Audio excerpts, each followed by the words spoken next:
Salam everyone. Um, this is Words from the East. My name is Wael, and I'm waiting for our guest today, Hammad Rind, to join us.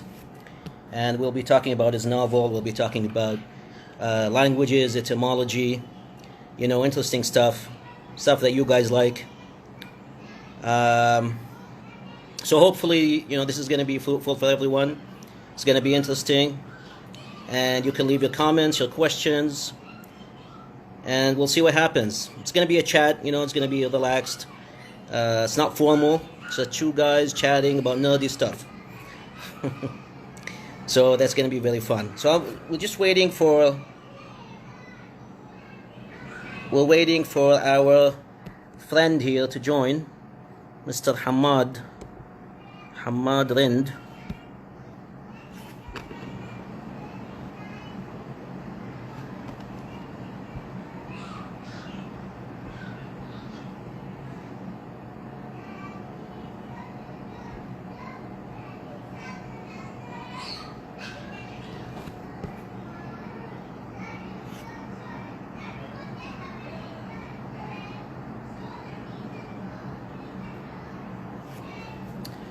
So it's a weekend tomorrow here in Bahrain. So that means I'm relaxed. Our weekend is on Friday and Saturday. I don't know about you guys all over the world right now. But it's different when it's your weekend night. It's very interesting to just lay back and chat with people. This is the first time I've done this on my channel, so hopefully it's going to work out fine.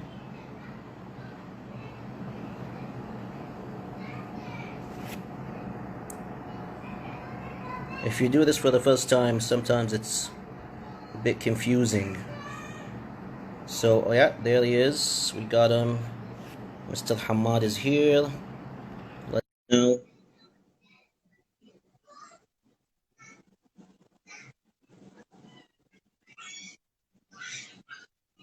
Hello, Wael. There he is. We got Finally. I'm fine. Salam alaikum. How are you? I'm very well. Thank you very much. How are you? Was it easy and simple to get on live with us? It's my first time as well. Okay. And my techie skills are really appalling. So it took me some time to figure it out. But yeah, finally made it. So that's the thing. Well, it's very nice to have you online with us, Hammad. And, just to give the viewers a background, I don't really know you that well. I just met you online. I was interested in your novel. I read that you wrote a novel. It's in publication currently, right? So, this is very interesting. Can you give us sort of a background of where you come from, where you were born, where do you live right now? Yeah, sure. So I was born in a city in Punjab, West Punjab, Pakistan. It's called Sargodha. The name of the city is Sargodha. And I moved to the UK in 2007, about 13 years ago, to study filmmaking. So I studied filmmaking. And later I started working as a language researcher. I've always been interested in languages, and I've taught myself a few languages along the way. Yeah, so I had a passion of languages. I found a job which is sort of related to languages as well. So that's working okay. Apart from that, I also like to read and write in my free time.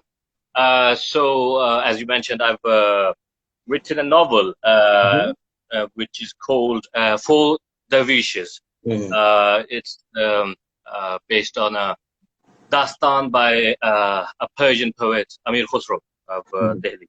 So Persian, he's not considered Indian? Yeah, he's an Indian poet. He's a Persian poet from India, you can say, and from Delhi especially specifically. And he's actually an interesting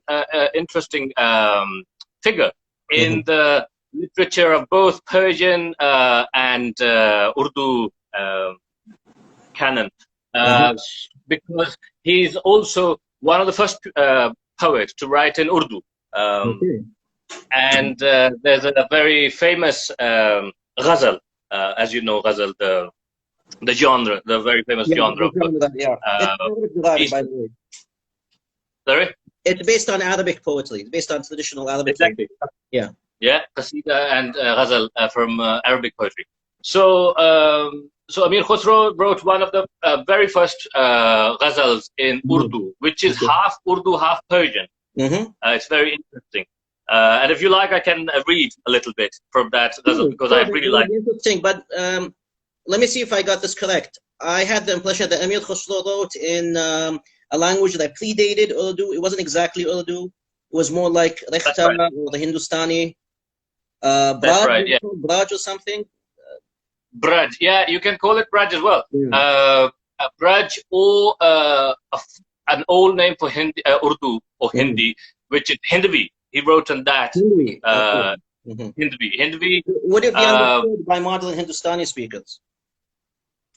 Yes, to some extent. I mean, there are a lot of words which are changed. You know, they've on the way they've changed words and meanings as well. But yeah, it would be more or less understood by Hindustani speakers today, I would say, although the Persian part might not be, you know, understood. So you said you were prepared to read a verse from Amir Khusrow? Yes, if you like, I can read just a couple of verses from this ghazal, which is very famous in India, especially. Great. It's been used in some films as well. That the matla, as you know, is the first couplet. Matla. Exactly. That's zihale meskin makun taghaful. Darai naina banaye battiyan. Chetabe hijran nadara mejan. Na lehu kahe lagaye chhattiyan. So it's interesting that it's got both Persian and Hindi or Old Urdu, Hindi, whatever you call it. It's got both of them. So it's quite an interesting combination. But yeah, Khusrow wrote a dastan called Four Dervishes or Chahar Dervish. And my novel is based on that. So when you say dastan, you mean something like an epic, right? That's right, yes. Okay. Yeah, so well, is it poetry? Is it a story? What is it exactly? It's nasr, so it's prose. Ah, okay. Nasr. Okay, yes, yes. See, this is where the word from the East comes in. We already have an understanding, even though this is the first time we've met. You said matla', you know, I get that. You said ghazal, nasr. Subhanallah, you know, the similarities are much bigger than the differences. Definitely, yeah. I mean, Urdu through Persian has taken so much from Arabic, both in terms of vocabulary and also in terms of literary terms, literary themes. You know, we've got the same sort of tales going back to the 7th century, for instance, Layla, Majnun, Layla and Majnun, yes, yeah. And by the way, you know, the traffic was came both ways. So we got Kalila and Dimna from Sanskrit literature. I don't know, did you have the same name in the subcontinent, Kalila and Dimna? You know, it's the I think that I think they're called Panch Tantra or something in Hindi, if I'm not mistaken. That's it. And it was translated, I think, by they were translated by a Persian Zoroastrian into Arabic. So it's very interesting. So let's go back to your life. So you left Pakistan in 2007, right? That's right. Yes. Interesting. And you said you're a linguist. So what does that entail exactly? You know, what's your sort of field within linguistics? Well, it's not really linguistics. I wouldn't say that in a technical way. It's more like we use languages to look for financial information. So it's a bit boring, not as fun as as doing something, you know, in terms of linguistics. Coding, because it's a financial person. Okay. Sorry. So it doesn't involve coding or you know, software or programming. No, not really. No, it's it's our own spoken languages. So we use, for instance, Persian or Turkish, Hindi, Urdu to pull corporate records for different companies. So yeah, financial. So, you know, you're serving the man. You're serving the financial sort of establishment. The corporate world, yes. The corporate world. So, see, in my case, you know, I'm more of an amateur. I love languages. I mean, I've been teaching myself languages since I was a teenager, since I was 15, here in Bahrain. I'm an Arabic speaker. I'm from Bahrain. I used to live in the US when I was younger, so that's where I picked up English. And but my profession is dentistry. You know, I'm a dentist by day, you know, and a linguist by night. So so unlike you guys, I'm not really specialized, but I have passion. You know, I love languages a lot. I've taught myself to read a lot of languages. I read Urdu, even though I don't speak it, you know, and I read Persian too. I read Turkish. As far as I can tell, you know Turkish too, right? And Persian? Yeah, that's right. I taught myself Persian and Turkish.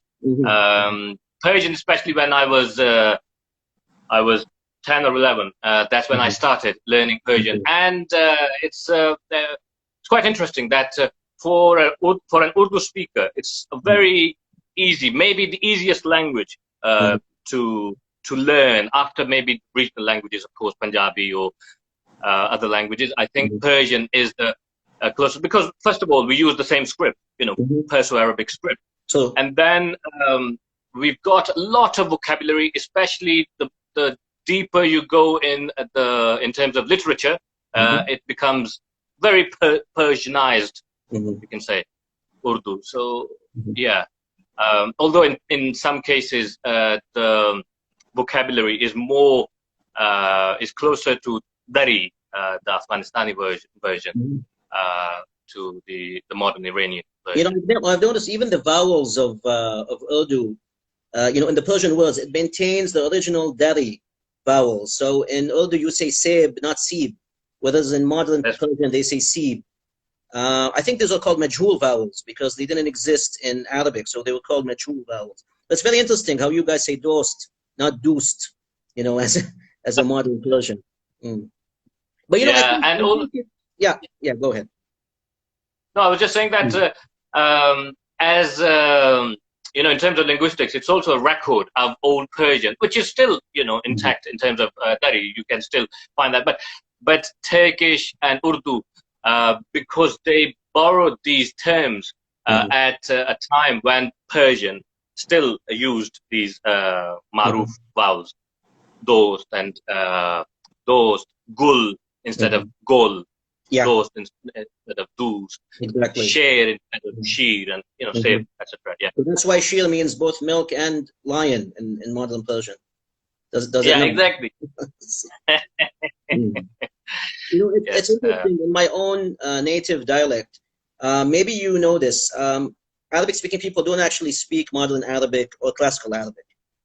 We learn them as we grow up in school. So, you know, with modern standard Arabic, Quranic Arabic, we learn these languages as if they were foreign languages, even though they're very close from our own native dialects. But our own, you know, native languages are the dialects, the local dialects in Arabic. So I come from Bahrain, you know, from the Gulf area. Our dialects are very much influenced in terms of vocabulary, but not in terms of grammar, by Persian and Urdu. So we have a lot of Persian Urdu words because, you know, of the connections between, you know, people who speak these languages. And we've also maintained, you know, these eventual vowels. So if you want to say like someone has no shame, we say be'ar. You know, we don't say bi'ar, be'ar, you know, like beshar. So we still have some of these influences. You know, it's very interesting. So you use be'ar, like R as in term. Be from Persian. Exactly. But this is not a standard Arabic word. This is just in our local dialect. Yeah. And like in standard Arabic, we would say bila haya. You know, we would say bila. Bila. Yeah. So you speak 8 languages, as far as I can tell, 8 languages, Hammad? Yeah, 8 languages more or less, yes. And I'm learning Levantine Arabic at the moment. Shamia. I have a very good friend who's already learned Levantine Arabic. He really likes it. He would recommend it. Yeah. I tried to learn some Iraqi as well. I had a teacher, but for some reason we couldn't carry on. My father studied in Jamia Saud Jamia Saudiya in Riyadh. He studied Arabic, so I have some influence from him. But my language learning process has been more or less on my own, and I've realized that for Arabic I need more discipline. You know, because of the vastness of grammar and all that. Yeah, so which is why I can't call myself fluent in Arabic. Fusha or completely different creature than Persian. Persian is, I think it's interesting in that it's a classical language, but it's also relatively simple. The grammar, I mean, you don't have genders. The plurals are simple. You know, you have the izafe, which makes things easier. Arabic is not like that. Arabic is a very complicated language in a very beautiful way, though, I would say. Of course, I'm biased, you know, but that's why. No, I agree. Yeah, I agree. Okay, so your native language is Landa, right? Yes, we can say that. It's a sort of a controversial term, actually, controversial name. Landa actually means western in Punjabi.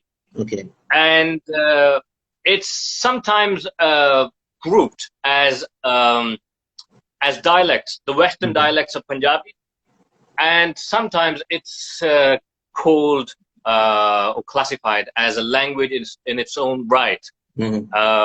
So there was a survey which was done in the first decade of 1900s, I think, and it was done by an English commissioner during the British Raj period, and he classified this language, the language I speak, along with some other Western languages in the south and west of Punjab, including Saraiki, Hindko. These languages he called Landa, and this term was more or less used and heard at that time, but it's very vague and not very well known. So I try to avoid this controversy. So you can call it a dialect or a language. It's quite different from Punjabi, I would say. It's very similar to Saraiki, which has been given the status of a language in Pakistan officially, but this Landa doesn't have that sort of status yet. So it's, but you know, there's a Yiddish proverb that a language is just a dialect with an army and a navy. So that's true. You know, a lot of what determines what a language or a dialect is, a lot of it is political. You know, social, economic. I mean, I often have this controversy. You know, on my posts. When I, for example, when I categorize Persian and Tajik as different languages, or Turkish and Azerbaijani, a lot of it is just, you know, sometimes it's just practical. It's for practical reasons. I don't have an ideological stance on that. It just so happens that these languages are written differently. They have different, you know, alphabets and slightly different vocabulary. But a lot of people, you know, they're upset slightly. I mean, they say, okay, no, they're the same languages. Why do you consider this language a dialect? Now, I don't, you know, it's not up to me to make these decisions. And like I said, I'm not a professional, but even with professional linguists, it's not determined exactly, or it's not settled exactly what is a language or what is a dialect. But I know that in certain cases, the case is pretty clear cut, as in, for example, the case of Maltese. Maltese is an Arabic-derived language. It's a language of Malta, which is a country in the European Union. And it split off from the Arabic mainstream 1,000 years ago. And it's been heavily influenced by Christianity, you know, by the Sicilian Italian, and it's written in Latin. It's the only Semitic language to be written in the Latin alphabet. Now, you know, for Arabic speakers, the structure of Maltese and the vocabulary are very similar to modern Arabic. It's not foreign at all. It's like maybe, I guess it would be the same feeling that a Punjabi person would have when they listen to Urdu, perhaps. I mean, there are a lot of similarities there. They're not foreign languages. But it's still considered a language because it's written in a different alphabet. It comes from different cultural milieu. And you know, that's why it's considered language, basically. Yeah. So again, you know, it's like you said. I mean, Saraiki got official status. It's different than a language doesn't have official status. So yeah. So tell me, I read that Saraiki has tones.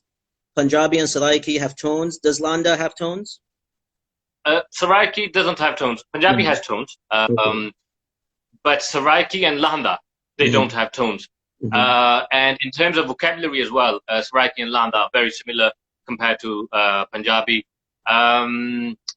Yeah, so that's, and they've got quite a lot of influence from Sindhi, which is a language spoken in the south of Pakistan, as you know. So there's a lot of influence from that as well, especially on Saraiki. For example, there are 4 implosive consonants in Saraiki, which are not, which are found in Sindhi, but not in any other Indian language. So so there are a lot of similarities between these languages. But yeah, again, it's definitely a socio-political thing rather than a completely linguistic thing. Yeah. Sindhi is a very interesting creature.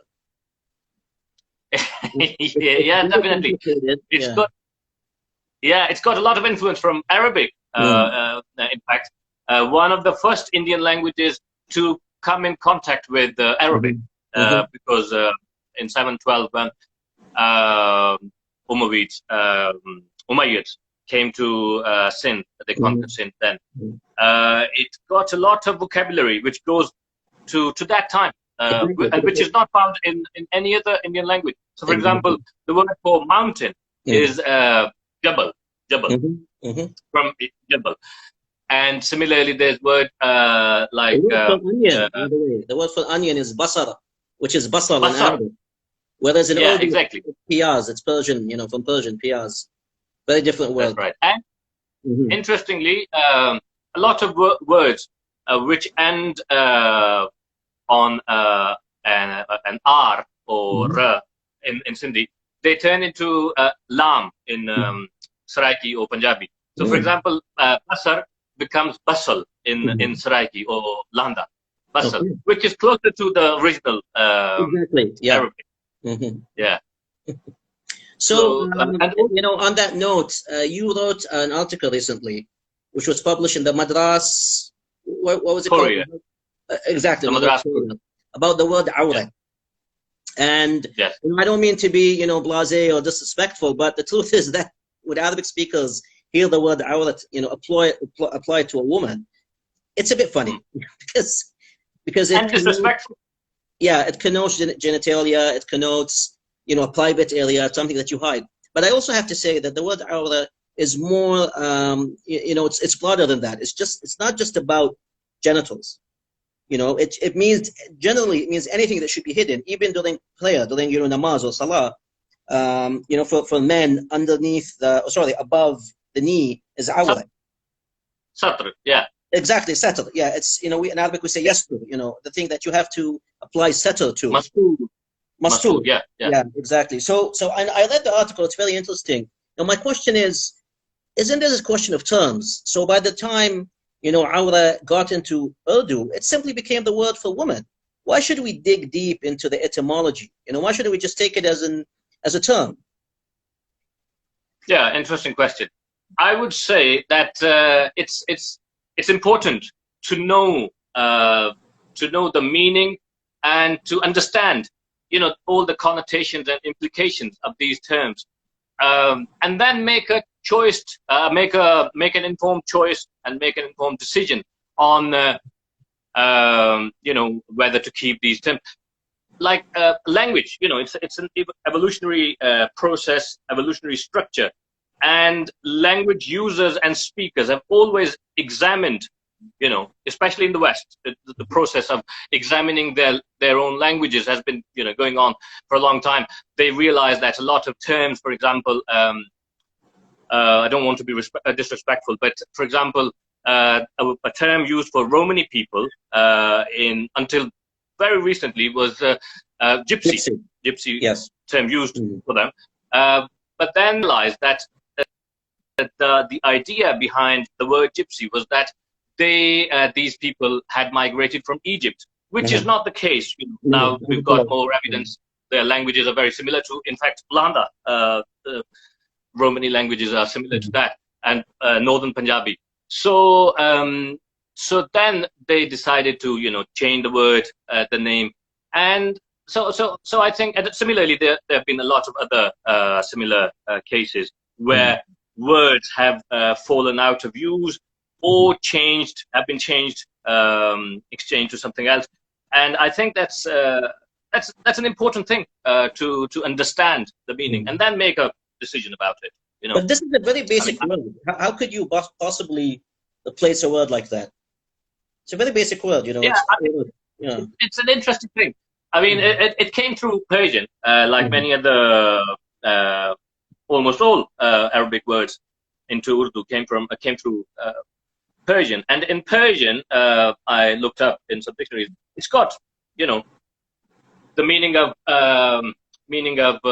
something that needs to be hidden, mastur, that sort of thing. Something that's got an idea of sharm, of shame, which is why it needs to be hidden.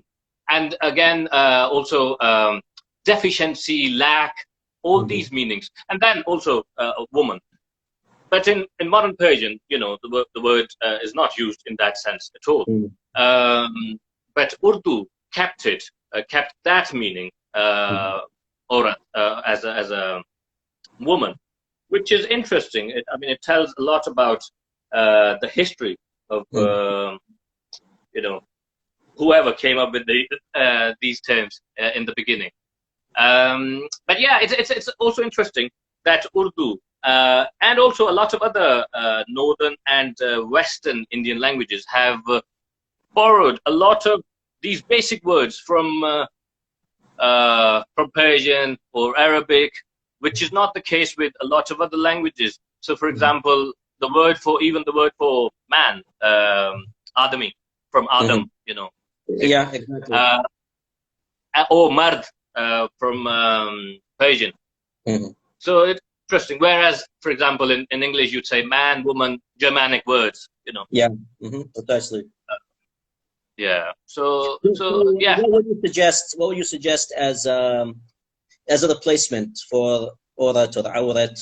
Probably Zen, Zenan, something like that. Yeah, I mean, in that article, I had a few recommendations. I mean, it's up to language users, of course, to adopt a new word. But because Urdu has such a rich vocabulary, because it's got so many different sources. You know, it's taken a lot of influence from regional languages, Hindi, Prakrit, Sanskrit, all that. Then it's got a lot of Persian influences and borrowings.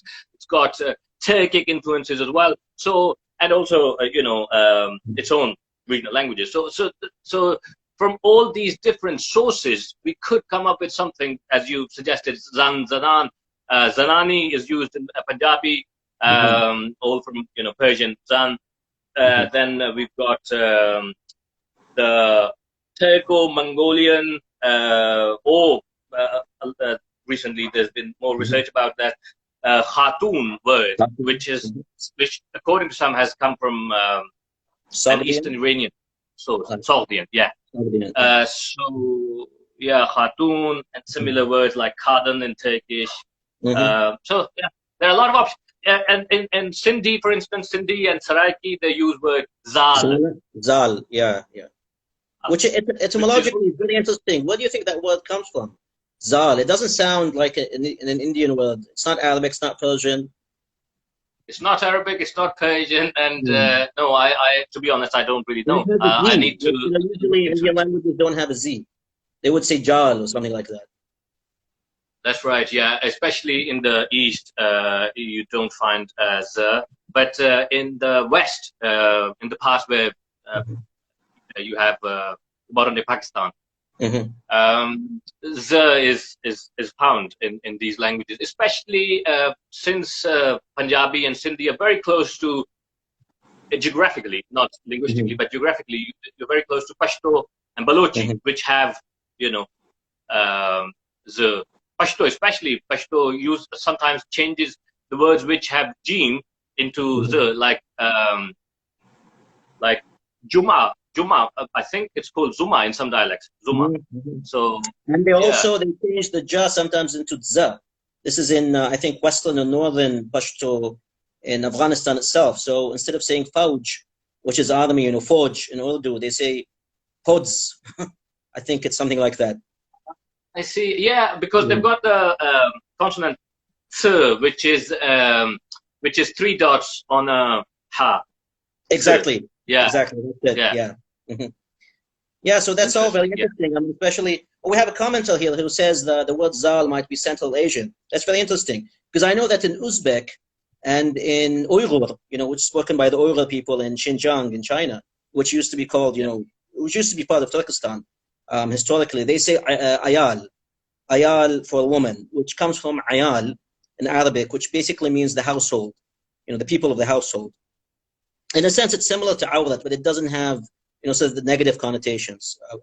Well, actually, no, it may have negative connotations because ayal means dependables, people who depend on you, dependents. More, But again, you have different words, they come from different origins. It's very interesting. So let's move on to European languages. Do you speak any European languages?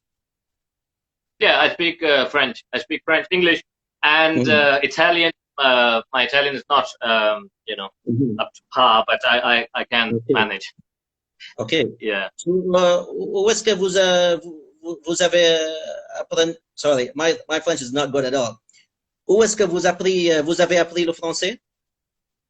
Français, je l'ai appris des livres moi-même, et après j'ai eu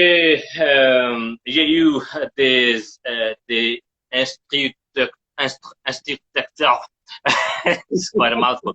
I had a few teachers online as well, with whom I practiced a little bit. J'ai pratiqué avec eux. Mais je peux lire mieux que je peux parler parce que j'ai appris moi-même. I've learned on my own, so I can read well, better than I can speak. So just to explain to our viewers, you say that you learned French from books and from teachers, mostly on your own. And this is the case with myself too.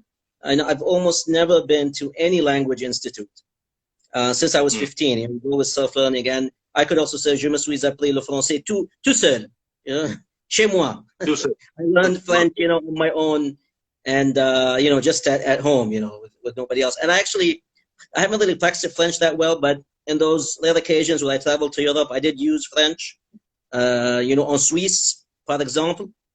J'ai appelé le français. C'est beaucoup plus simple que l'allemand. It's much simpler than German to use, with people there. Tout à fait, oui. L'allemand, c'est une langue très compliquée parce qu'ils ont beaucoup de déclensions et tout ça. It makes it very difficult to learn. Exactly. Yeah. I was very interested in European languages to start with when I was younger, and then I discovered this whole world of Eastern languages, which I call, I don't know how precise this term is, and I would like people's feedback on this. I call them Perso-Arabic influenced languages, because as far as I can tell, the main denominator between all these languages, I mean, you have a swathe stretching all the way from Spanish and Portuguese in the past, all the way to Xinjiang in China. You have these swathes of languages that have a lot in common. In fact, I would say they have more in common than they have differences. Of course, they belong to different language families, Indo-European, Turkic, Semitic, but they have this shared influence. A lot of them have a history of Arabic script, if not, some of them are still written in Perso-Arabic, some of them used to be written in Perso-Arabic, but they have this tradition, this shared heritage of Arabic, Persian words, of Islamic culture. Now, some people, they get sort of upset if I say Islamic culture. Yeah, I mean, it is. This whole thing is connected to Islam. I mean, it's not a phenomenon that emerged in a vacuum. The Perso-Arabic influence was connected to Islamic culture, to Islamic tradition. It doesn't mean that every single person who used these languages was a devout Muslim, or a devout cleric. I mean, I know, for example, that Hindu people, people of the Hindu religion used Urdu for poetry and prose, even though they weren't Muslims, and even though Urdu was considered, a language of Muslims. But it's very interesting how all these languages have certain words in common, a certain mentality in common. So you go to a word like kitab, for example. The word kitab will be understood all the way from Mauritania to Indonesia. And That's I right. don't think people in Europe, I mean, yes, Latin, Greek is fascinating. These are international languages.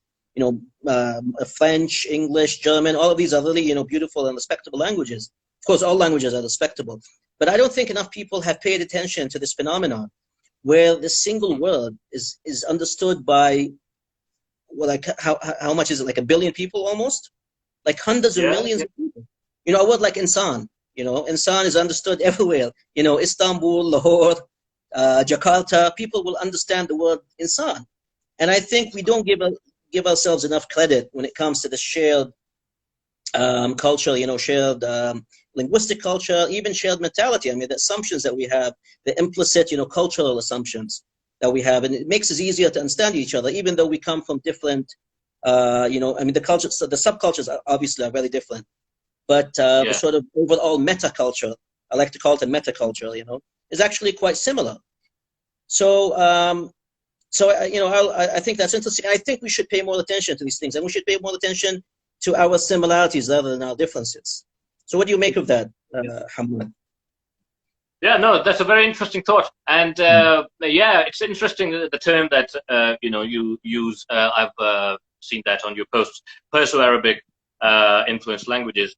Yeah, very interesting term, and you're right about this culture, which emerged as through Islam in the beginning, especially, and as you said, it doesn't need to be religious or Um, but these languages have taken a lot of influence. More or less, some languages more than others. Persian more, Arabic than for instance, Uyghur, for example. But yeah, there are a lot of influences on these languages. And I mean, in terms of people's mentality and all that, we need to look into it.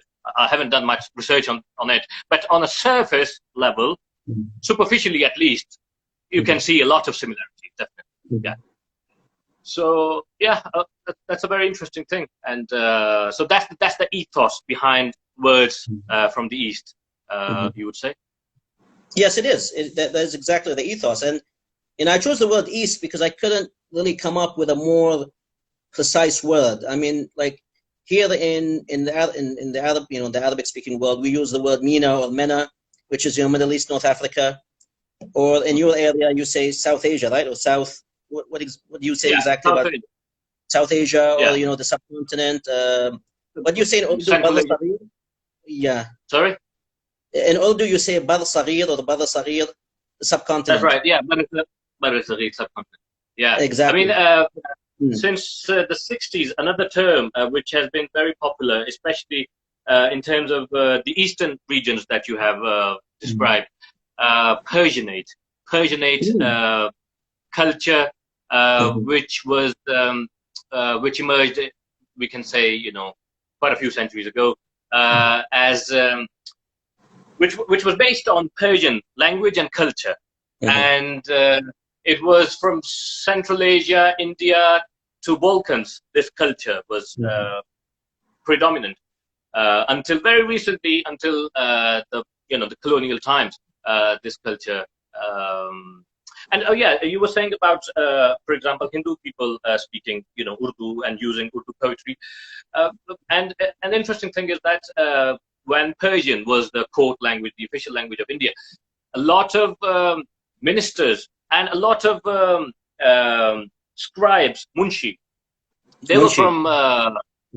from a special Hindu tribe, you can say, or family clan, you can say. Kayast. They were famous for their Persian writing, you can say. Yeah. So yeah, but I mean, it's more inclusive, the term that you use, the Perso-Arabic influenced languages, because it not only takes consideration, it not only takes that part, the Persianate part, into consideration, but also the Arabic part. Of the story. Because certain African languages like Swahili is also influenced by Arabic, and they say words like insanu and kitabu, which are understood everywhere in the Islamic world. The word for elephant I remember is askari, which is from Arabic person, military man or something. Okay. Yeah, but it's interesting how they've changed the word to mean elephant, because elephants were used in armies, I think. Yeah, they will. Yeah, they will. Yeah. So that's all very, very interesting. I think we gotta, wrap it up soon. We don't want to stay up too long. Let me just ask you, this one last thing about your novel. Can you give us an idea or a sense? Because I read somewhere that it involves magic realism. So what does that mean exactly? Yeah. So it's basically, as I mentioned earlier, it's based on a story or a dastan by Amir Khusrow.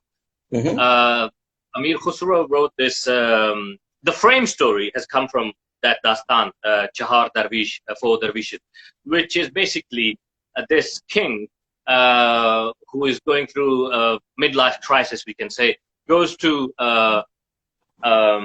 graveyard, a cemetery, and comes upon four people, four dervishes from very different areas, who are telling each other stories to pass the night, or just and he listens to their stories. And so I've taken that idea and put that into more contemporary sort of world. And the inspiration of magic realism is from writers like, I really like writers like the Argentinian writer Borges and the Italian writer Italo Calvino. I really like their work. Günter Grass from Germany.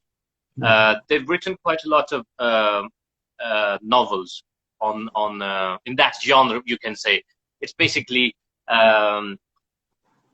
describing our modern world, but with some magic in it. So it's realism, like the same tradition that goes back to the French realism, for instance. But it's got elements of magic, elements of you can say fantasy in it as well. Reminds Supernatural. Me of Hermann Hesse. If you've come across Hermann Hesse, the German novelist. Hesse, yeah, I haven't really read Hesse, but maybe we can say he's more. I think his work is more into the kind of spirituality and that sort of thing. Whereas he's very influenced by Carl Jung, the psychologist Carl Jung, if you've heard of him. Yeah, and Buddha as well. He's Siddhartha novel. Exactly. But but I think Marquez, for instance, Marquez and Borges, these people have, or Rushdie, they have used magic realism to, or Günter Grass especially, to say things which were difficult, awkward. They used that. So, for instance, the famous novel of Günter Grass, The Tin Drum, is about the protagonist of that novel is a guy with short stature who has a supernatural power, and it's his story through the Nazi times, which were very difficult times, and it was very difficult for Germany as a whole, and also German writers to come to terms with that. So it was a difficult thing, tricky thing, and he used this magic realism to say what he wanted to say, basically. So let me ask you this. I read recently online, it was a Pakistani writer, by the way, but I forgot his name, unfortunately. He was talking about the brown novel, if I could put it this way. He says that in the West, there's a certain audience which is, attracted to a certain kind of modern Orientalism, where they expect novels written by brown people, so to speak, like me and you, to contain, certain magical elements, so the mystery of the East, which is, basically what they used to do back in colonial days, but in a sort of modernized kind of way. So where's your stance on that? And do you think your novel has been influenced by that tradition, if you will? Interesting question. Brown novel. I haven't come across that term.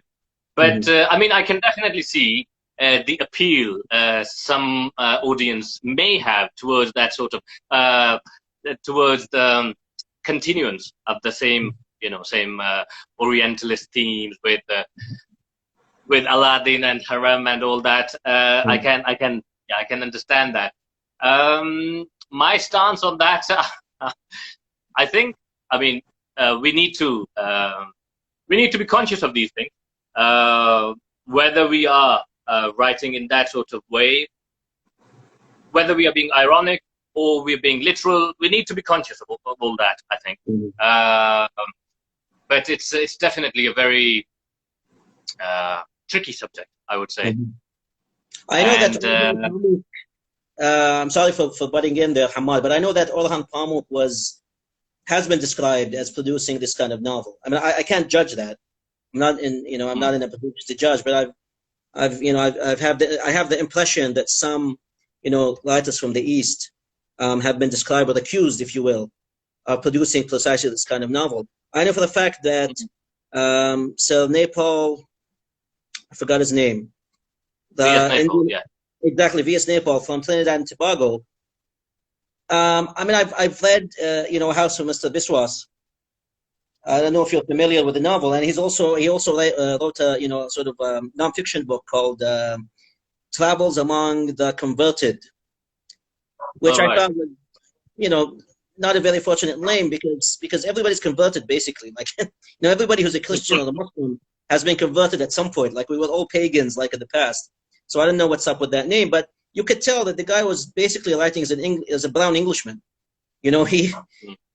Maybe he didn't have this our modern sensibility where, all of these things, what they talk about, sort of representation and appropriation and all that.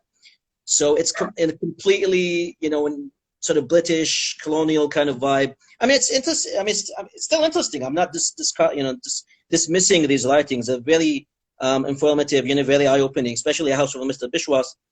But I'm saying that perhaps by the time, we have people like Mr. Rind, Hammad Rind, we have a different kind of vibe as far as writing and, novels are concerned.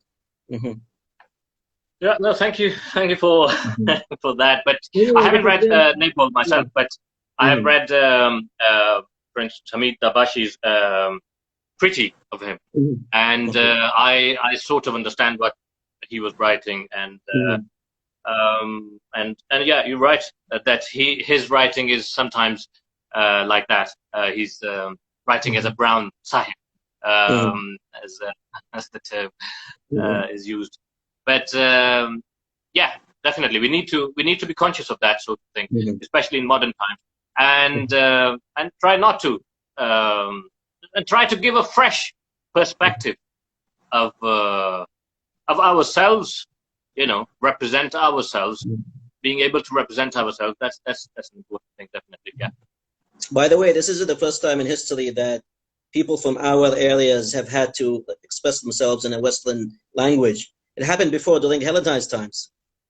After Alexander the Greek, people from Afghanistan, from Bactria, all the way to Carthagena, were using, Koine Greek to express themselves in the same way that we're using English right now, instead of classical Arabic or Persian, to communicate. So, exactly. I thank you for your time. Very interesting. Thank you very much for having me. Yeah, it's been a pleasure. Thank you very much. I hope we repeat this. And when your novel comes out, please tell us so we can see what's that about. Yeah, with pleasure. With pleasure. Thanks a lot. Good night. Take care. Thank you very much. Thank you. See you. Bye. Thank you very much.